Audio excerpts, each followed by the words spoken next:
ગુજરાત સરકારના રમતગમત અને સાંસ્કૃતિક વિભાગ દ્વારા સંગીત નાટક અકાદમીના સહયોગથી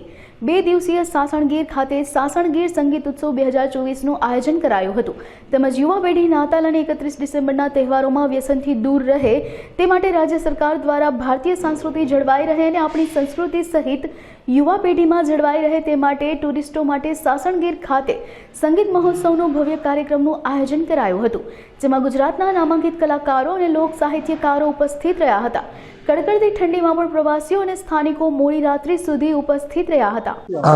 નમસ્કાર, ગીર ખાતે ગુજરાત સંગીત નાટક એકેડેમી દ્વારા લોક સંગીત અને આજના યુવા પેઢીનું નવીનતમ સંગીતનું સમન્વય કરીને પ્રોગ્રામ 2 દિવસીય પ્રોગ્રામ આયોજિત કરવામાં આવ્યો હતો જેમાં ઘણી બધી સંખ્યામાં લોકો ઉપસ્થિત હતા અને જેમાં આજે અમારો પ્રથમ દિવસ હતો। અમે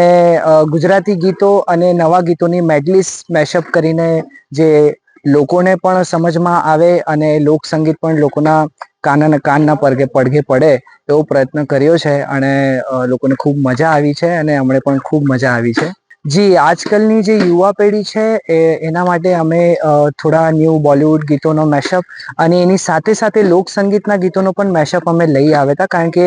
જે આજની યુવા પેઢી છે એ લોક સંગીત જોડે પણ રિલેટ કરે, એમનું આપણું કલ્ચર ખબર પડે, અમુક છંદો ખબર પડે અને એના માટે એવા પ્રકારની અમે મેડલીસ પ્રેઝન્ટ કરી હતી। મારું નામ પ્યારુભાઈ વટસરિયા છે ને હું અહીંયા સાસણગીરમાં હોટલ ગ્રીન પાર્ક ચલાવું છું। રાજ્ય સરકારશ્રીના સાંસ્કૃતિક અને રમતગમત વિભાગ દ્વારા તેમજ ગુજરાત રાજ્ય સંગીત નાટક અકાદમી દ્વારા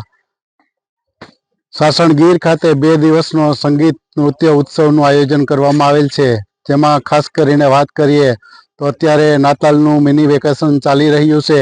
અને 31ના પણ ખૂબ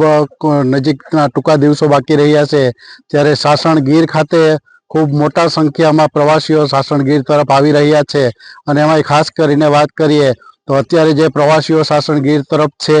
એ બધા લગભગ ગુજરાત બહારના પ્રવાસીઓ આવી રહ્યા છે ત્યારે રાજ્ય સરકારશ્રી દ્વારા ગુજરાતની ધરોહર અને ગુજરાતની સંસ્કૃતિને ઉજાગર કરવા માટેના આ એક પ્રયાસના ભાગરૂપે સાસણગીર ખાતે હોટલ ગ્રીન પાર્કના પટાંગણમાં 2 દિવસનો આ સંગીત નૃત્ય મહોત્સવનું આયોજન કરવામાં આવેલ છે અને ખાસ કરીને વાત કરીએ તો આજનું જે યંગ જનરેશન છે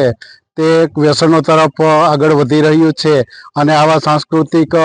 વારસા તરફથી વિમુખ થઈ રહ્યું છે ત્યારે સરકારશ્રીના હંમેશા એવા પ્રયાસો રહ્યા છે કે આ યુવા ધનને સંસ્કૃતિ તરફ વાળવા માટેના આવા અવનવા પ્રયોગો થકી આવા ઉત્સવોનું આયોજન કરવામાં આવી રહ્યું છે। આવી ખૂબ ભયંકર ઠંડી હોવા છતાં પણ આજે ખૂબ મોટી સંખ્યાના પ્રવાસીઓ આ પ્રોગ્રામ નિહાળવા માટે આવી રહ્યા હતા અને આજે ખૂબ સારો એવો પ્રોગ્રામ ગુજરાતના એક ખ્યાતનામ કલાકારો દ્વારા ખૂબ સરસ રીતે આ પ્રોગ્રામ પીરસવામાં આવ્યો અને આવતીકાલે પણ એક ભવ્ય લોકડાયરાનું આયોજન કરવામાં આવેલ છે તેમાં પણ ખૂબ મોટા પ્રમાણમાં પ્રવાસીઓ આવવાના છે।